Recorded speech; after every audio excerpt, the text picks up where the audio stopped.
នៅពេលដូចគ្នានោះម្ដាយដែលកំពុងកាត់សាច់នៅក្នុងផ្ទះបាយក៏កាត់ម្រាមដៃខ្លួនឯងដោយចៃដន្យហើយឈាមហូរចេញនៅក្នុងថ្នាក់ស៊ូយ៉ុនក៏ស្រាប់តែហូរឈាមច្រមុះជីវិតរបស់ម្ដាយនិងកូនស្រីហាក់ដូចជាត្រូវបានចងភ្ជាប់គ្នាដោយអំណាចអាថ៌កំបាំងមួយ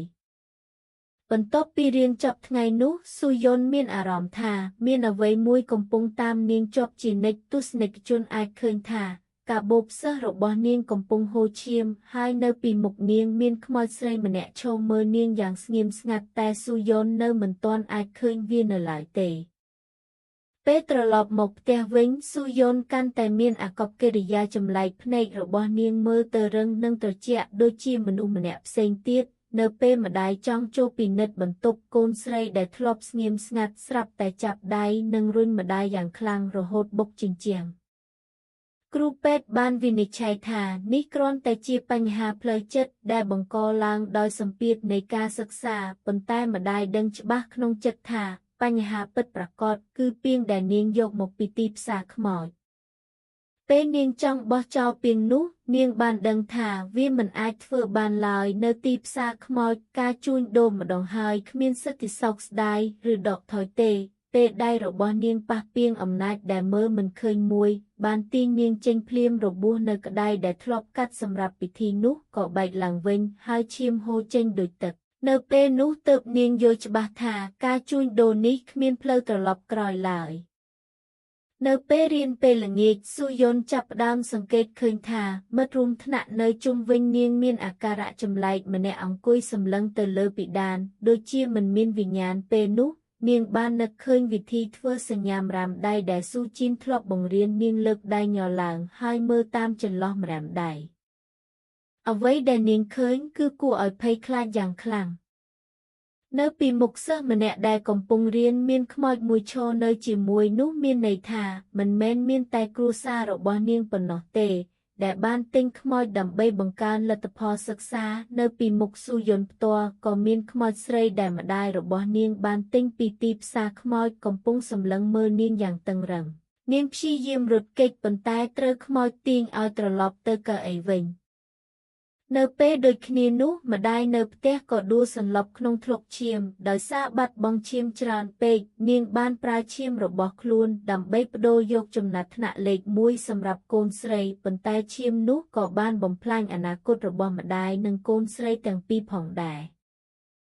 មានហេតុផលរាប់មិនអស់ដែលធ្វើឲ្យមនុស្សមើលងាយកូរ៉េប៉ុន្តែរឿងមួយដែលគេមិនអាចមើលរំលងបាននោះគឺខ្សែភាពយន្តភ័យរន្ធត់របស់ពួកគេថ្ងៃនេះច្រកទ្វារខ្មោចនិងនាំអ្នកទៅស្គាល់អារម្មណ៍ភ័យខ្លាចពិតប្រាកដដោយផ្ទាល់រឿងនេះចាប់ផ្ដើមនៅឆ្នាំ1990មានឃាតកម្មដ៏សាហាវមួយកើតឡើងក្នុងអគារផ្ទះល្វែងមួយនៅប្រទេសកូរ៉េខាងត្បូងដែលធ្វើឲ្យប្រទេសទាំងមូលភ្ញាក់ផ្អើលអ្នកគ្រប់គ្រងអគារបានសម្លាប់មនុស្សស្ទើរតែទាំងអស់នៅក្នុងអគារមុននឹងលោតចុះពីលើអគារធ្វើអត្តឃាតខ្លួនឯងចាប់តាំងពីពេលនោះមកអគារនេះបានក្លាយជាកន្លែងអបិយជំនឿនិងគ្មាននរណាម្នាក់ហ៊ានចូលទៅក្បែរឡើយមានពាក្យចាមអារាមថាទីនេះតែងតែកើតមានរឿងចម្លែកដែលមិនអាចពន្យល់បានគេជឿថា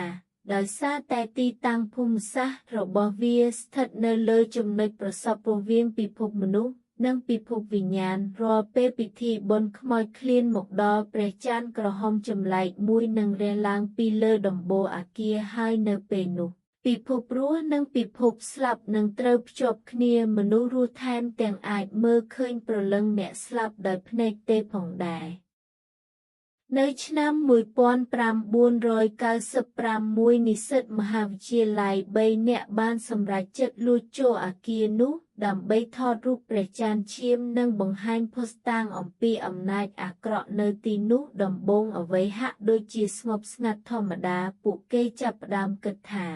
យប់នោះគឺជាការខាតពេលឥតប្រយោជន៍ហើយរៀបចំចាក់ចេញប៉ុន្តែភ្លាមនោះថែហ៊ូនដែលកាន់កាមេរ៉ាបានឃើញតាមរយៈអេក្រង់ថតរូបថាមានព្រះច័ន្ទឈាមមួយព្យួរនៅលើមេឃទោះបីជាពួកគេមើលដោយភ្នែកទេមិនឃើញក៏ដោយ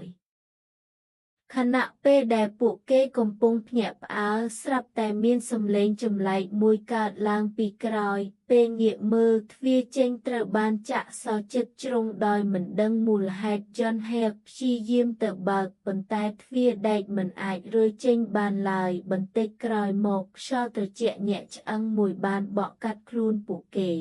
ហើយអ្នកទាំងបីក៏ដើរចូលទៅរកជណ្ដើរតែមួយគត់ចាប់ពីពេលនោះមកពួកគេមិនដែលចេញពីអគារនោះវិញទៀតឡើយទោះបីជាឪពុកម្ដាយនិងគ្រួសាររបស់ពួកគេខិតខំស្វែងរកយ៉ាងណាក៏មិនអាចរកឃើញដានណាមួយនៃទីកន្លែងរបស់ពួកគេបានឡើយនៅឆ្នាំ1998រដ្ឋាភិបាលបានសម្រេចរុះរើអគារនោះនៅពេលកម្មករសំណង់ចូលទៅក្នុងអគារពួកគេបានរកឃើញសាកសពស្ត្រីម្នាក់លាក់នៅក្នុងជញ្ជាំងសាកសពនោះត្រូវបានរុំក្នុងថង់ប្លាស្ទិកនិងកប់ទុកអស់រយៈពេលជាច្រើនឆ្នាំប៉ុន្តែរាងកាយវិញនៅស្រស់ស្ទើរតែមិនរលួយដូចជាទើបតែស្លាប់ថ្មីអ្វីដែលគួរឲ្យភ័យខ្លាចជាងនេះទៅទៀតគឺបន្ទាប់ពីសាកសពត្រូវបានយកចេញកម្មករជាច្រើនបានជួបគ្រោះថ្នាក់ចម្លែកជាបន្តបន្ទាប់រហូតដល់ខ្លះបាត់បង់ជីវិតយ៉ាងសោកសៅអ្នកភូមិនៅក្បែរនោះភ័យខ្លាចយ៉ាងខ្លាំងហើយជឿថាខ្មោចនៅក្នុងអគារកំពុងបង្កហេតុទាំងអស់នេះដូច្នេះពួកគេបានអញ្ជើញអ្នកធ្វើពិធីបំបត្តិខ្មោចម្នាក់មកជួយប៉ុន្តែព្រលឹងអាក្រក់នៅទីនោះមានអំណាចខ្លាំងណាស់មិនត្រឹមតែធ្វើឲ្យពិធីបរាជ័យប៉ុណ្ណោះទេថែមទាំងសម្លាប់អ្នកធ្វើពិធីនោះទៀតផងមុនពេលស្លាប់គាត់បានខិតខំដកទំព័រសំខាន់បំផុតមួយចេញពីសៀវភៅកំណត់ត្រាឈ្មោះអ្នកសាងសង់អគារ